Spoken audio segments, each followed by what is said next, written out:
श्री राम और रावण का युद्ध हुआ तो रावण ने श्री राम के छक्के छुड़ा रखे थे।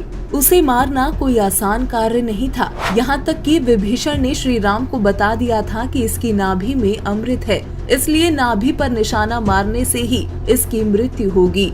परंतु उस पर भी श्री राम निशाना नहीं लगा पा रहे थे और अत्यंत दुखी होकर अंत में श्री राम ने पूर्ण परमात्मा यानी आदि राम को याद किया था। तब परमात्मा ने सूक्ष्म रूप में वहां प्रकट होकर रावण को मारने में राम की मदद की थी।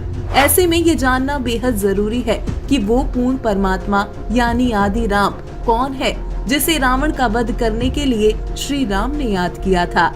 इस विषय में परमेश्वर कबीर जी कहते हैं, राम राम सब जगत बखाने, आदि राम कोई बिरला जाने।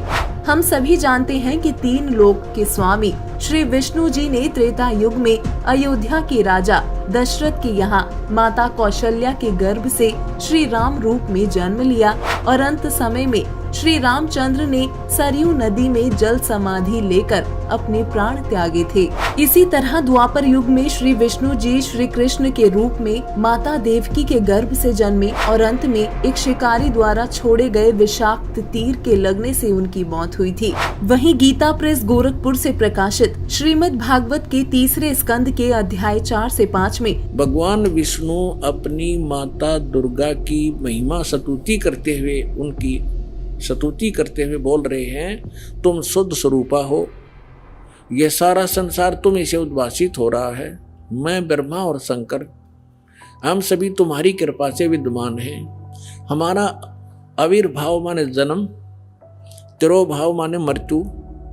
हमारा तो जन्म और मृत्यु हुआ करता है, केवल तुम ही नित्य हो, जगत जननी हो, प्रकृति और सनातनी देवी। देवी पुराण के इस उल्लेख से ये स्पष्ट है कि तीनों देवता नाशवान है तथा ये तीनों देवता तथा इनके अवतार आदि राम यानी सृष्टि रचनहार अविनाशी भगवान नहीं है।